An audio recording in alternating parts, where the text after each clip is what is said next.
Hey everybody, it's Eddie J on Crypto for GrowMyBag.tv. There's actually a lot going on today. As you know, this week on the 23rd, we have a decision that's expected, as well as the 24th, we have a decision that's expected, both on Ethereum spot ETFs. I don't think there's anybody that's holding a candle to the idea that there might be some kind of a positive decision. There won't be. There absolutely will not be. I will probably, I'll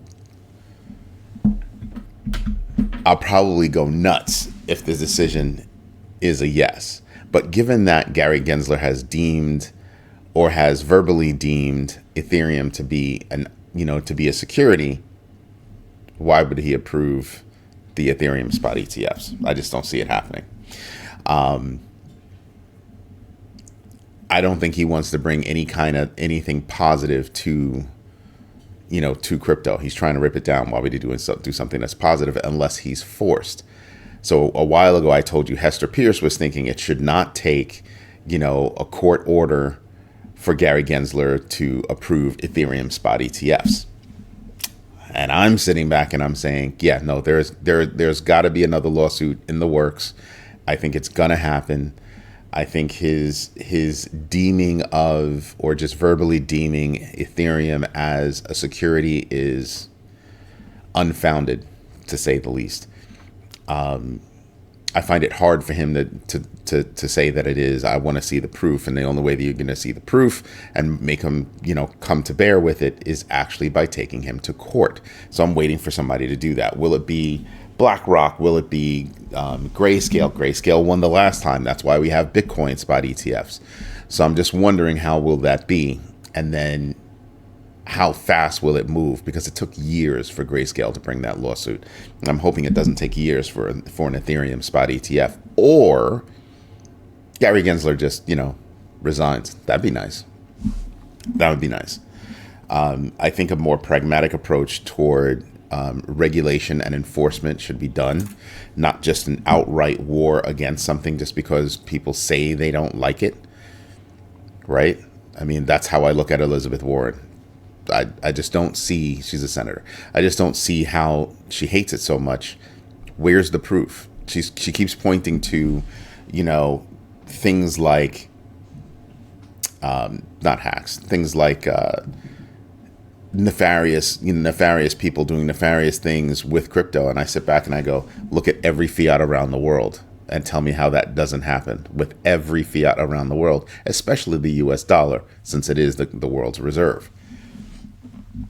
So looking at that, I just kind of sit there and go, where's your argument? What's your argument? Why are you arguing?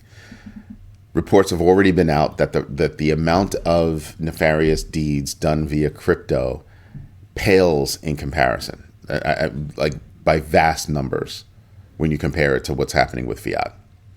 So the outright war against crypto from a U.S. government perspective, I'm finding it hard to understand. And maybe I'm just not that smart. It's highly possible. I'm not a bright guy. Just saying. And then you have North Korea. North Korea kind of brings notice to a lot of things that are bad about crypto. The hacking group Lazarus group has funneled about $147.5 million back to North Korea, okay, via Tornado Cash, right? It's a mixer. Over the past 6 years, they've funneled about 3.6 billion. Now, hold that in one hand. Then you have Russia releasing a certain amount of money, I think it was a few billion, and allowing North Korea to open up a bank in Odessa. Okay. What is that? When I look at the argument against crypto and I look at that particular argument that, Senator Warren brings up, I point to that and just go, and? Right? And? The idea that Tornado Cash is software and was used to do something that was, obviously nefarious, in laundering that crypto. Well, yeah, okay, that happens. But then you just have outright countries just saying, oh, we don't care about your sanctions. That's kind of something to think about, right? So the group seems to target centralized and decentralized platforms, and they seem to be able to do it at a whim. I don't know. It's kind of war to me. I mean, it's not a conventional war, but it is. But it is a war. $147 million, $3.6 billion over only 6 years. I don't know. That's something serious. So I'm just wondering when people are going to start hitting back. That's what's going to be interesting, right? Something else that's interesting. Jarett Dunn was arrested. He was the developer over at Pump.fun. And what he had to say was not exactly fun. What he's saying is that, people from Saudi Arabia were blacklisted, that, the platform deals in unregistered securities, just all kinds of things, all kinds of allegations coming out of this guy. And I'm just like, wow, dude, what the heck? What's going on there? You okay? I don't think so. I think Pump.fun is imploding. I think they really are imploding. I think the release of all these memes, I want to see how that plays out and how that gets affected. Hello, Stitch. Yeah, there you go. There's my big boy. So I'm interested to see how that all plays out. I'm going to see how it affects all of the existing memes that are out there, if it has any kind of impact. So that's going to be interesting to watch. Bitcoin developers are also trying to build out programmability onto the blockchain, right? Via layer 2s and other programmability things to try to take on Ethereum. This is trying to be done. They've been trying to do this for years to go up against Ethereum and other blockchains for their ability to have programmability on their blockchain. Bitcoin isn't necessarily fast. It's not fast. I get it. You want to build applications on there and everything, but it's not a fast application. It's not a fast network. So what we're going to have to do is think about, well, how is it going to be used? What kinds of transactions are going to be there? Do I think that transactions should be there? Sure. But it's the kind of transactions, like I was saying the other day, you're not going to have day-to-day transactions happen on Bitcoin. I go to the store, I buy a bag of chips, I walk out because Bitcoin takes too long. I paid for a priority transfer the other day, and it's supposed to take minutes. Now, minutes at a cash register is too long, but it was supposed to take minutes. Yeah, it did take minutes. It took 30 of them. It's supposed to be in single digits. It took 30 minutes for that transaction to happen. So even then, it's just not, it's not dependable on the time. The gas fees are ridiculous. There are a lot of things that have to get tackled before we can actually rely on something like that. So I do hope that they're actually making headway, and I know a lot of projects are. What else is there? Let's take a look at Kraken. Last week I said Kraken is most likely going to delist Tether. Now OKX has delisted Tether back in March, and I'm sitting there and I'm going, these are two centralized, exchanges. I think it's dumb for them to delist, Tether. It's the world's #1 stablecoin. I just don't understand why you do that, other than, well, the new MiCA regulations might call for us to delist it. Might, maybe, possibly, I don't know. They're still unsure. And I'm just like, so you're going to delist Tether. Tether of all. Tether. Okay. All right. I think they're going to soon find out that they need Tether more than Tether needs them, as far as stable coins go. More liquidity. They've got a whole bunch of things behind it that make it work. If people are asking about reserves, ask them about how much, U.S. Treasuries, Tether is holding. Go research that. It's pretty significant. So I'm just sitting back and I'm just wondering, what are they, 19th on the list of U.S. Treasury holders? So I sit back and I just kind of go, I think the decision to go up against Tether is really dumb. It's really dumb. Right? And, some people are saying, well, they're going against Tether, they're making these rules against Tether against really algorithmic stable coins because of everything that happened with Terra Luna. And I get it. Tether is not Terra Luna. Big difference. Tether is not Terra Luna. And I think we should be paying attention to that. The second coin, the second largest coin in the world, is actually Circle, USDC. But they only have a fraction of the traffic and liquidity that Tether has. They'd have to come up with big money, like a lot. Go look at the numbers. It's a lot of money. It's a lot of money. So I'm looking at that and I'm just sitting there and I'm just kind of going, yeah, there are a lot of things out there that we should be paying attention to that we're probably not paying attention to. This week is going to be a crazy week, right? It's going to be a crazy week. We've got the Ethereum spot ETFs. We've got everything that's going on around Tether and the new micro regulations. That micro regulations kicking in June. A lot of them kick in June, and then another set kicks in December. That's why it's going to be hot this month.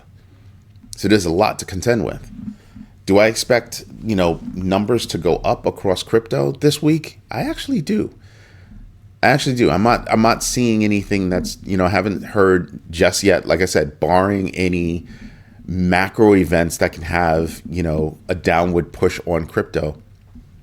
I think we could see another leg up on crypto. Is Mike Novogratz correct? Between 65 and 75 is the bounce area for right now. So far, he's been correct. We haven't exploded beyond 75. I would have thought that we would have been there already. The fact that we still maintained, from 58 to where we are now, that's actually pretty good. And I hope some of you bought some Bitcoin, back when it was at 58. I really hope that you bought, way back when it was lower than that. But still, I think that's still a good number. Anything lower than an all-time high to me is a good number, especially if you know what you're going to be doing it, what you're going to be using it for, right? Anyway, you know what we should do? We should get into the numbers real quick. Let me put that away. All right. So I'm not really worried about anything. Fed Chair Powell, there was a pre-recorded commencement remarks. Nothing came of it. Wasn't a big deal. We have a whole bunch of Fed speak this week. Nothing really major happening in terms of numbers. S&P, numbers come out. Flash U.S. Services PMI comes out on Thursday. More Fed speak. Durable goods orders comes out on Friday, and more Fed speak. Yeah, relatively boring week. The Fear and Greed Index is at 70. That's not bad. That's not horrible. The total value locked currently is at 116. Also not bad. Not great, but not bad, right? It's down from the 118 that we had before. But I think over time we'll see it. Like I said, we'll see it wind up going up. Why? Because I think there's going to be a lot more positive happening than negative, especially toward the back half of this year. That's what I'm really expecting. So am I really looking forward to any moves that would make me want to shave off profits this week? Not really. But toward the later half of the year, that question for me is going to become more difficult, way more difficult. Like I said, if you look right here, I keep telling you that I think it's going to be, a stair step up. This has been a very lazy, big drop here, big raise here, and then a gradual drop and a, semi-gradual raise, right? I'm just sitting back and I'm just saying, yeah, it'll be a minute. We're going to bounce within this range for a while, between 63,000 and about 70,000. That's the range that we're going to bounce between for a little bit. Mike Novogratz might have his finger on the pulse with that one. Looking at the big board, I'm still waiting for Dog with Hat to actually pick up. That would be nice. Not looking at anything else really happening. BCH being down a little bit. I probably want to get some more. I'll be looking into that. Let's see. Bonk is down severely. SHIB is down just a hair. Nothing's down really big. Nothing's up really big. But if you've been watching Ethereum is back up above 3,100. Quietly done. Are you looking at Solana? Up above, look at that number, 178. It's been Solana and Ethereum have both been ticking up, but especially Solana slowly been ticking back up to where it was previous to that outage. Just saying. Well, it wasn't a complete outage, but I look at it as an outage. And looking across the board, I'm still looking at, year-to-date values, right? BNB chain, not bad. Bitcoin, not bad. Ethereum, not great at all. It was. so it's got to battle back. Solana 67, not bad, but not great either. It's got to battle back. It's at 170 right now. So why did that say 178? That's weird. See that? It says 178 here and 170. I'm gonna trust Coin Market Cap. So at 170, even at 170, that's still a great number. Over the past 7 days, up 17%. Yeah, I'll take it. I will absolutely take it. I grow that. That's a part of. So we've got Ethereum, Bitcoin, Solana, Polygon. I've just added Toncoin to the mix. BCH is another one. Those are all ones that I'm kind of, BCH is actually still on the fence for me. But the other ones, yeah, I'm buying those. Stellar is another one. XRP, I'm just holding. Hedera, I'm holding. Only because I don't see enough profit from those to actually want to move.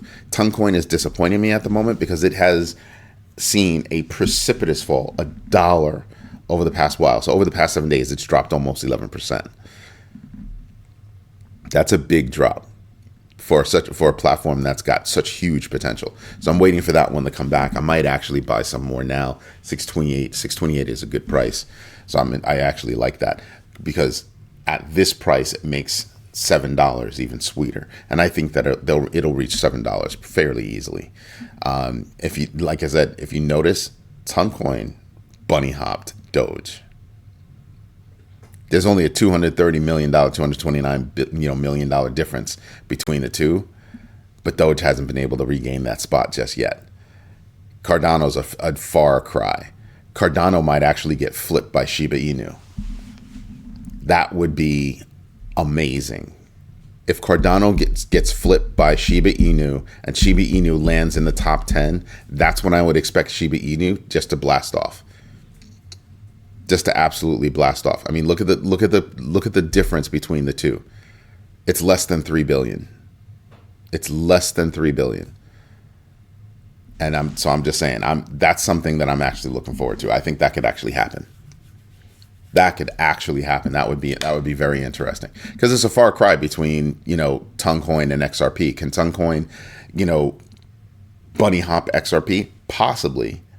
But XRP's got a lot of transactions going on. They have a lot of companies, a lot of institutions depending on it. So that's a maybe. It's a maybe, but it could because the biggest ecosystem that Toncoin hits is Telegram, and Telegram's got over 900 million accounts, and they haven't hit all of the accounts yet. So not all of the accounts are actually using Toncoin. So there's a lot of growth left. Like way more growth. Anyway, this is Eddie J on Crypto for GrowMindBag.tv. If you like what I'm doing, do me a favor, hit the like button, subscribe. I would love for you to join too. Hope you have a good one. Bye-bye.